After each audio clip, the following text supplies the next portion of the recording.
जब हम छोटे छोटे थे, कहने का मतलब है कि जब हम कच्छों में घुमा करते थे।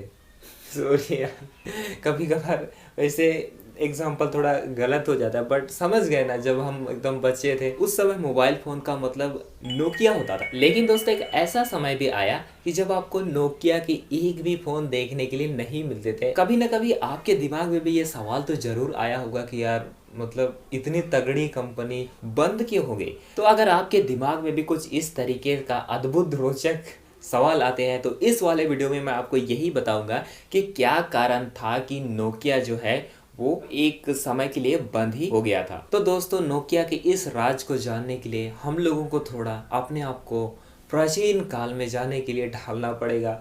अपना शरीर, अपना तन मन को वो थोड़ा प्राचीन काल में ले जाते हैं। तो चलो हम लोग चलते हैं 2005 में। 2005 तक नोकिया कंपनी ने अपने फ़ोन में सीबीएन ओएस, उस समय एंड्रॉयड वगैरह नहीं आया था, तो सीबीएन ओएस के साथ 80% मार्केट पर कब्जा किया हुआ था। मतलब 100 मोबाइल में से 80 मोबाइल नोकिया का ही बिकता, और इसीलिए आपको नोकिया फ़ोन के अलावा कोई दूसरा फ़ोन मतलब दिखाई सुनाई या फिर मतलब दिखाई नहीं देता था। 2005 तक तो नोकिया मोबाइल इंडस्ट्री का राजा बना हुआ था। लेकिन 2007 में नोकिया का नीचे गिरना शुरू हो गया, जब एंड्रॉयड फ़ोन आने लगे। और उसी साल एप्पल ने अपना आईफोन 3G लॉन्च किया, iOS ऑपरेटिंग सिस्टम वाला। जो सीबीएन ओएस था उसमें कोई दिक्कत नहीं थी, काफ़ी अच्छा ऑपरेटिंग सिस्टम था। लेकिन 10 साल तक उसके ऑपरेटिंग सिस्टम में ज़्यादा इम्प्रूवमेंट्स नहीं आया। और आपको पता ही है इंसानों की क्वालिटी, क्योंकि आप भी इंसान हैं, मैं भी इंसान हूँ, मुझे भी इंसानों की क्वालिटी पता है।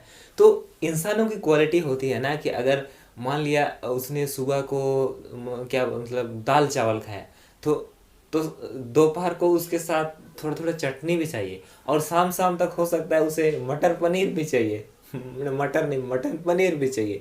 कहने का मतलब है जो लोग होते हैं उन लोगों को समय के साथ कुछ नया चाहिए होता है, जो कि सीबीएन ओएस वाला ऑपरेटिंग सिस्टम उन लोगों को कुछ नया नहीं दे पा रहा था। और उसी समय जब नया नया आईओएस आया और एंड्रॉयड आया, तो लोग उस पर जाने लगे, देखने लगे कि देखते हैं यार कैसा एंड्रॉयड और जो आईओएस है वो कितना मस्त है। और जब लोगों ने उसको मतलब चलाया तो काफ़ी सही लगा उन लोगों को, काफ़ी मज़ा भी आया, क्योंकि इतने दिन तक वो दाल चावल खा रहे थे। जब उनको मटर पनीर मिला तो यार गपागप खाने लगे। खाने का मतलब है कि जो एंड्रॉयड और आईओएस है उसको काफ़ी ज़्यादा पसंद आने लगा, क्योंकि उन लोगों के बीच में वो नई चीज़ थी। 2012 तक आते आते नोकिया राजा से एकदम फकीर बन चुका था। एप्पल ने आईफोन के साथ उसको बीट कर दिया, और सैमसंग ने भी एंड्रॉयड फ़ोन निकाल कर नोकिया को बीट कर दिया। क्योंकि आपको एंड्रॉयड का पता ही है कि आपको हर साल एकदम नए नए और तगड़े तगड़े फीचर्स आपको ला के देता है, तो लोगों को वही चाहिए। और कहीं ना कहीं नोकिया को भी ये बात पता थी कि अगर वो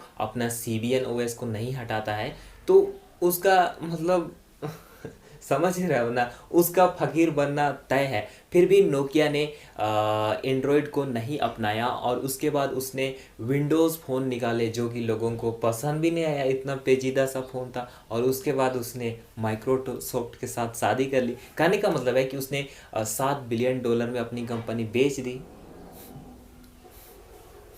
कितना सिंपल से मैंने आपको बोल दिया कि $7 बिलियन में बेच दी। इतनी बड़ी कंपनी थी जो 80% मार्केट को कवर करती थी, वो $7 बिलियन में बिक गई। इतना कम प्राइस में उसने बेच दिया। तो यहाँ पर भी आपके दिमाग में आ रहा है कि ये जो मैंने पॉइंट्स बताए एक तो एकदम बिल्कुल छोटी छोटी बातें हैं, कोई भी छोटा सा व्यक्ति भी इसे आसानी से समझ सकता है। लेकिन यहाँ पर जो एक नए सीईओ आए थे नोकिया की, स्टेफन इलोप करके, तो वो जो व्यक्ति था ना, वो मतलब काफ़ी ज़्यादा सारे जगहों पर मिलता है कि वो मतलब माइक्रोसॉफ्ट का था, और वो चाहता था कि नोकिया को माइक्रोसॉफ्ट में मिला ले, और उसमें अपना जो ओएस है, अपना जो सॉफ्टवेयर है उसको डाले, और उसके बाद पूरा मार्केट कवर कर ले। जिस तरीके से एप्पल का खुद का फ़ोन भी होता है, खुद का ऑपरेटिंग सिस्टम भी होता है, उसी तरीके से माइक्रोसॉफ्ट भी चाहता था। और इसीलिए स्टीवन इलोप ने एंड्रॉयड को नहीं अपनाया, और आखिरकार माइक्रोसॉफ्ट पर बेच ही दिया। अगर मैं आपको सीधे शब्दों में बताऊं तो ये सारा झोल झमेला माइक्रोसॉफ्ट का किया धरा था, इस तरीके से कुछ है। क्योंकि क्योंकि माइक्रोसॉफ्ट चाहती थी कि जो मोबाइल है उस पर भी अपना राज जमाए, क्योंकि डेस्कटॉप, लैपटॉप, मतलब इन सब पर माइक्रोसॉफ्ट का ही राज चलता था। तो वो चाहता था कि जो मोबाइल फ़ोन है उस पर भी अपना राज जमाए, लेकिन उसका प्लान बड़ी तरह से फ्लॉप हो गया। मैं इस वीडियो के साथ कोई भी हेट फैलाना नहीं चाहता। माइक्रोसॉफ्ट का ये एक अच्छा स्टेप था।